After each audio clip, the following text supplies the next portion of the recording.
Eddie Howe in, Eddie Howe out, Eddie Howe in, Eddie Howe. I'm not making that video. I'm not gonna do it. I know a lot of people probably want to hear my take on it, and I will touch on it, but I'm just sick of it. I'm not gonna make that video. Obviously, from the title, you've seen that what I want to talk about is where the Premier League is at right now, and why at the moment, every single game, like every weekend, it looks, you can't predict a game, you can't predict the results, anyone can beat anyone at the moment, yet weirdly enough, with that level of competitiveness, somehow every single game is like watching paint dry. And then on top of that, I actually think that the way the game is going is going to be the complete opposite from watching paint dry, and I actually think it's going to be like we're about to go back to prime Barclays Premier League. Now, obviously, before I get into what I want to talk about, I am obviously a Newcastle fan. I do have a lot of Newcastle fans that follow the channel, so I am going to quickly give my opinion on the whole Eddie Howe in, Eddie Howe out stuff. In previous weeks, I've done a lot of defending of Eddie Howe, not from the perspective of not seeing his shortcomings, because I've seen all his shortcomings. I've seen his shortcomings they've been there pretty much the whole time he's been here, so I've seen them for the whole 4 years, really. They've only just been amplified this season because of the results, and that's why everyone's bringing them up now. My position of defending Eddie Howe has almost been from that perspective of the problems have been there for 4 years. So my view is, maybe I'm wrong in thinking this, but my view is if you can ignore the problems when the results are good, when we're winning a trophy, that, you know, if we can ignore the problems for the 3 years when things were going well, then maybe we can try and ignore the problems for a year, see how it plays out, give him a bit of time to maybe turn things around. If he can't, then obviously he goes. Ultimately, that's my view on it, but not for a second do I not see the problems. I definitely see the problems. I understand if he stays. I also understand if he goes. Basically, what I'm saying is, you see this chair that I'm sat on right here? Imagine this is a nice fence, and I am sat perched quite nicely on that fence, and please just fucking leave me here. Leave me sat on the fence, because I can't be arsed with the fucking toxicity amongst the fan base at the moment, everyone arguing with each other. Just wait and see what fucking happens. We've had a good ride under Eddie. Let's not try and hound him out of the club. Like, that's never a good way to do things. He's given us our first trophy in 70 years, and I understand he can't keep his job forever based off of that. But at the end of the day, he has surely earned a level of respect. If it gets to the end of the season and he hasn't managed to turn things around, then he goes, doesn't he? Now, to get into what I actually want to talk about, I want to talk about the way the Premier League is at the moment. So, as I said in my intro, a lot of the Premier League at the moment is really, really unpredictable, in the sense that, like, bottom half teams are beating top half teams all the time. Teams that are off form are beating teams that are on form. Like, it's very hard to predict who's going to win the majority of the games at the moment. You know, the only teams that you can really kind of rely on to lose are Wolves, unless they're playing against us.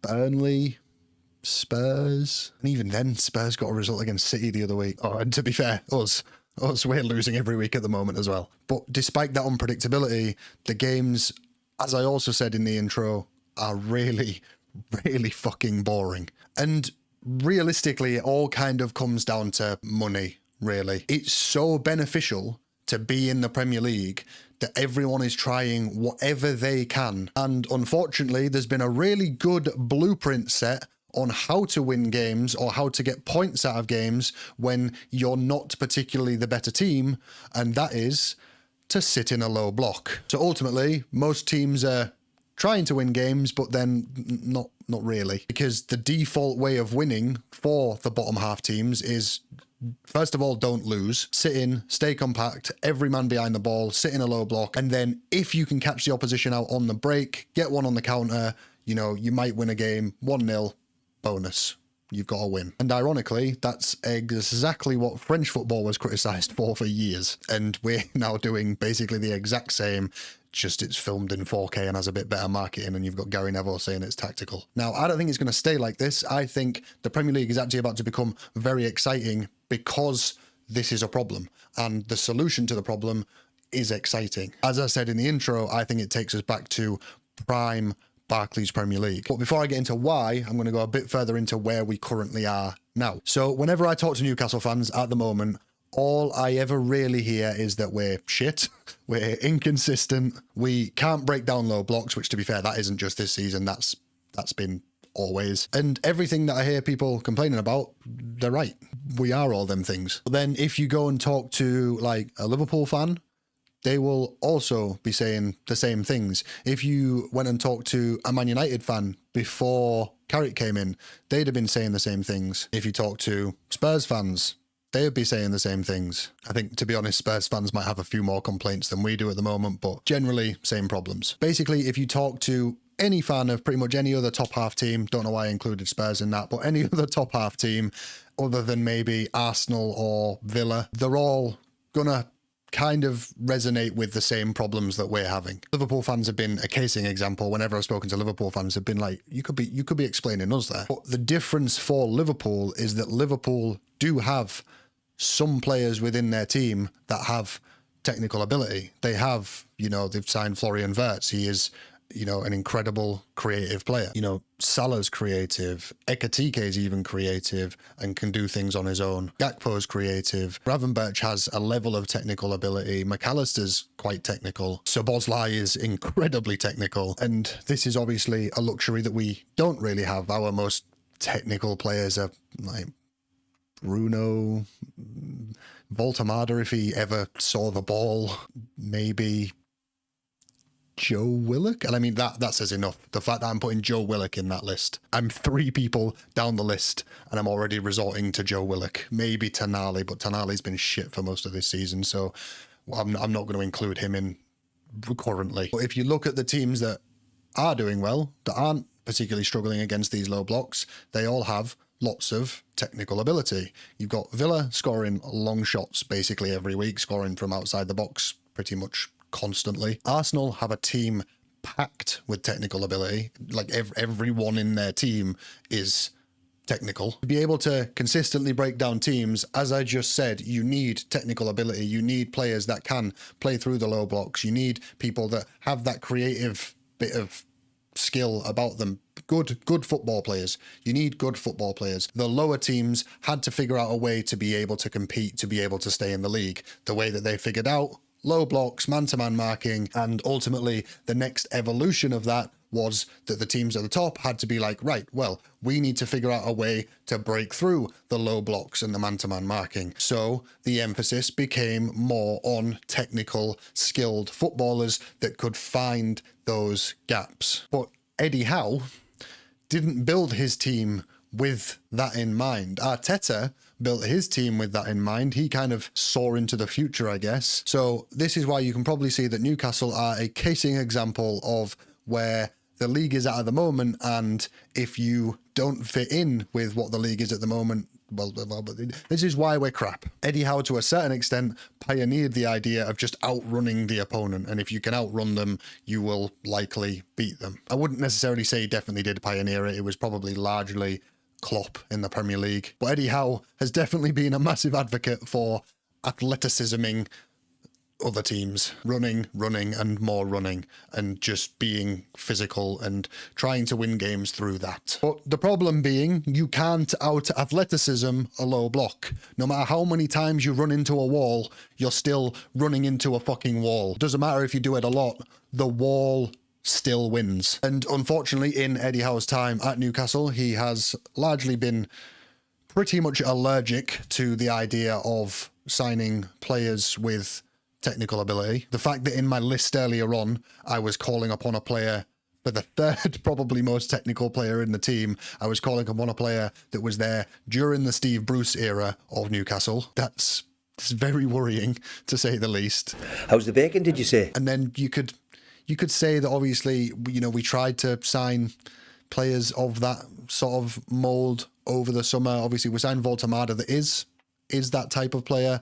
We signed Jacob Ramsey that is sort of that type of player, although hasn't really worked. And Alanga's athleticism again. Yeah, he is athleticism. So like, if we look at when Howe tries to sign them players, I can't say that he's got a good eye for it. He's got a good eye for players with athleticism. Quite easy to spot, to be honest. Do they run a lot? Yes. Are they strong? Yes. It's not hard to spot. Looking for players with a bit more technical ability, a bit more of a footballing IQ, you would say you have to have the footballing IQ yourself to spot that. And I'm not saying Eddie Howe doesn't have it. All I'm saying is, so far, he hasn't got a great track record of spotting them type of players. Bruno was a good one. He did sign Bruno. Although I'm not necessarily going to attribute a ton of credit to Eddie Howe for spotting Bruno's technical ability. I'm sure he might have seen it. It's quite hard not to see when you see Bruno. He is a very technically gifted player. But realistically, I just said that Eddie Howe's kind of criteria when looking to sign players has always been the athleticism, which is essentially, do they run around a lot? Are they strong? And if you look at Bruno, he consistently breaks the Premier League record for distance covered within games, and he also is very good at protecting the ball, using his body to protect the ball. So you have to say that the criteria that Eddie Howe was attracted to with Bruno was likely them two statistics, considering that's kind of what he bases the majority of his signing on. And to be honest, thank fuck he did sign Bruno, because I mean, we can't win a game without Bruno, like, ever.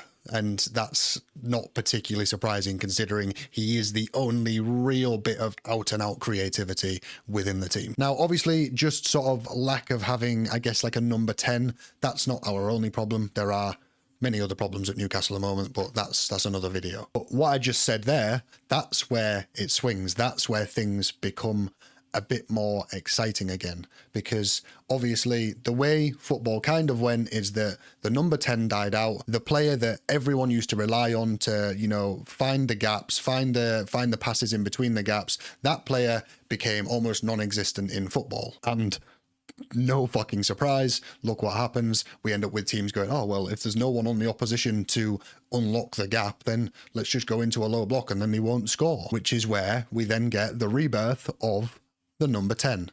We get the rebirth of flair players, players that can hit it from distance, players that can find killer passes. You know, if you look at Manchester City, for example, this is why Pep is packing the centre of the pitch with technical players, and then he's basically using Aït-Nouri and who's at right back? Mateus Nunes as his kind of wingers. You could say that's because his out-and-out wingers are injured in Doku and Savinho, but it's generally not how City are playing at the moment. City are playing much more towards a packed central midfield with technical players to unlock the door, and then you've got your width being supplied by your fullbacks. So yeah, it's exciting because we're going to go away from, as I said, what French football had been criticised for years, and we're going to go back to prime Barclays Premier League, where we've got 30-yard screamers. We've got players making Ozil-esque passes that just shouldn't even exist. What people want to watch football for, the magical moments that just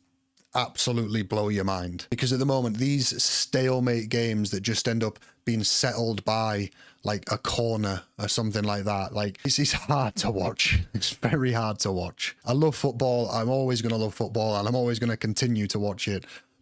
Fuck me, sometimes it's boring, and it's really not a good advert for trying to get people into football. As I've said, a lot of teams are already well on with the transition. As I said, Arsenal, Villa, Liverpool are a bit of the way there, but they are struggling a bit. Man City, Pep's always going to be ahead of the game with stuff like that. He's still sort of transitioning a bit, but he's well on his way. Carrick, weirdly enough, never expected that when he came in, but he seems to understand it. You know, Lisandro Martinez came out in an interview and said that they've spent loads of time practicing about on-the-ball play and not off-the-ball play, which they were practicing under Ruben Amorim, and that on-the-ball play is kind of an example of what I've just said. Like, it is all about being able to be intuitive with what you're doing on the ball, know where your opposition are, be able to play intricate passes into the gaps. You know, they've got lots of really good technical players, obviously players that loads of Man United fans are going to argue that we wanted. I don't think we were ever in for Cunha or Mbeumo, but we obviously were in for Sesko. Sesko's not really the example here, though. The examples of what I was trying to say are Cunha and Mbeumo. Them two are top quality players, really, really good technical ability. Obviously with Bruno Fernandes as well. Like, they are going to be able to break down low blocks whenever they want, because they have 3 players in a row there that are all capable of doing that whenever they want to, basically. You are not going to go in a low block in a game against Manchester United with them 3 in the side and be able to hold on to a low block for the entire game without them getting chances against you. Whereas you look at our team and If Bruno doesn't create it, then 0-0 or 1-0 to them because they'll catch us on the counter because we are so easy to play through. Again, another video. So as much as we're in the Champions League from athleticism, basically, athleticism got us here, but it's not going to take us any further.